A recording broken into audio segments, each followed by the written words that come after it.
Yeah, Who knows what hashing is, just by show of hands? Who knows what the heck the machine is doing? Put your hand down if you're going to say Gerbils, thank you. complex math problem. If you say complex math problems, I will jump these chairs. I thought it was a contest. Woosah. Woosah. So this is the blockchain. This is the blockchain. This is where all the magic happens, right? What chains it together is the hash of the previous block header. It's a hash. So it's a nice little compact chunk of data that has been spit out of the SHA-256 algorithm. Okay, well, what makes the SHA-256, well, it's really SHA-256 squared. What makes it so special? Well, it's a one-way mathematical function. What is a one-way mathematical function? It's like a giant wood chipper, and anything I put into it, it comes out as this nice hash. Everything that goes in comes out the same size. And there's a trick, because if I put the same thing in, the exact same thing, I get the exact same hash out. So anything I put a chair in, I get a hash out. Nice little 8x8 block. I put a different chair in, well, it has different atoms, it's a different chair. I get a different block, totally different hash. Okay, well, is there a way that I could guess based on these blocks what I put into it? No. That's the magic of the hashing algorithm, that it's one-way mathematics. Okay, so that's interesting. I have like a mathematical tool where instead of putting a chair into a wood chipper, I can put data into this machine, and I can spit out something that is deterministic, which is this data goes in, this is coming out, this is the hash. But I can't do it the other way. I can't kind of unstir the coffee once I've put the milk into it.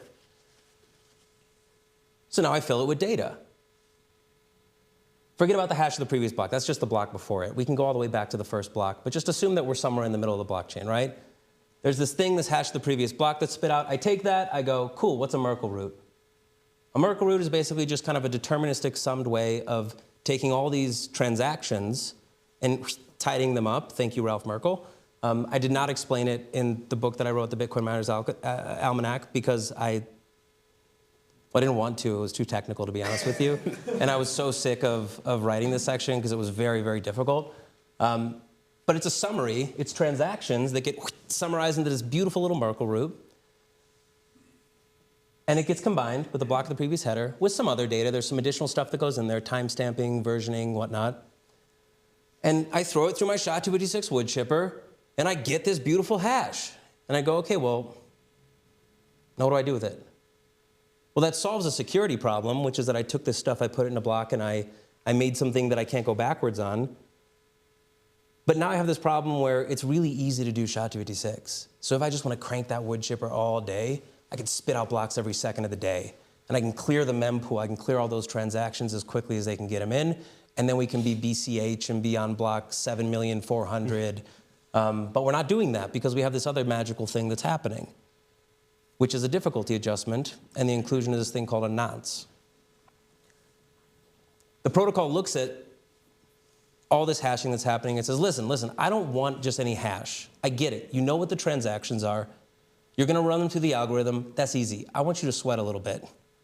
I'm going to give you, if you imagine a huge mathematical space, approximately the size of our universe. Okay.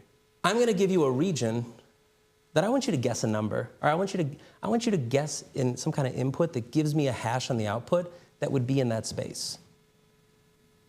And we're talking on the order of like, find me a grain of sand in Earth. Like that's like the level of difficulty we're talking about. Like find me an atom in the universe kind of difficulty. Like win the Powerball 7 times in a row kind of difficulty. Like concurrently, not just like once, like 7 times in a row. So now you have this mechanism where, okay, well shit, I put the data in, I get this deterministic thing to come out. How am I supposed to get an output that's in this tiny little mathematical space if you just told me that the machine I put it into always spits out the same thing? Okay, well then you include this, let's throw some more data in. This thing called a nonce. It's a portmanteau, smushed up word. Number used only once. Here's what you do. Take the transactions, take the hash of the previous block header. By and large, that's not going to change. That's going to be essentially static. Sometimes high fee transactions are going to come in. Forget about them for a second. I just want you to pick another number, toss it in the machine with the rest of that data, and then see what comes out. And I want you to do that hundreds of trillions of times in a single machine.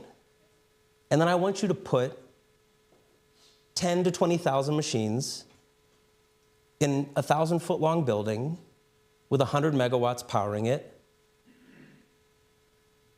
And then when you guess a number that spits out something that gives me a response in that tiny little mathematical space, I will reward you. And that's hashing. Your miner is literally just guessing numbers really fast. Really fast. I swear to God. Damn. You really hurt. But this is the magic. If somebody tells you like, oh, we're going to go to proof of stake and it's going to be awesome, man, understand what they have done. This is like the elegance of what Satoshi has done. And this is the whole shtick. This is the whole thing. This is the magic. The thing that they've been attacking us on for the last however many years. We're boiling the oceans and doing all these other terrible things. That's the sauce, dude. The sauce is that we take energy and we are not just any energy, we're taking the energy that you don't want. The vast majority of which Tyler will tell you is wasted to various heating purposes or wasted heat. We're taking all the stuff that you don't want and we are monetizing it. And it's unbelievable because Satoshi figured out this way that the whole trend of computers and computer science has been efficiency. How do I do this faster? How do I compact it? How do I access it more readily? How do I split it up in my little RAID array so it's even tighter and even more compact and I can query it even faster? And he did the exact opposite. He said, what if I just gave you something really hard to do?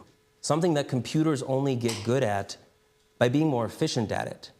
All you can do is guess. The whole optimal strategy of this game is to guess and to do it faster. He figured out a way to make computers sweat, which is unbelievable. And that's why Bitcoin is fundamentally different from everything else. And that's the very thing that they've been attacking us on, which is that we're boiling the oceans and we're destroying the ecosystem and doing those, the whales are mad at us. But what we're really doing is we're going and we're consuming every waste product that you have scattered across the natural earth. We're monetizing the waste products. We're adding efficiency to businesses that were previously not efficient. And we're doing it all out there. We're not doing it in the magic internet money thing. We're doing it in the ecosystem of mining, and that to me is what's really exciting.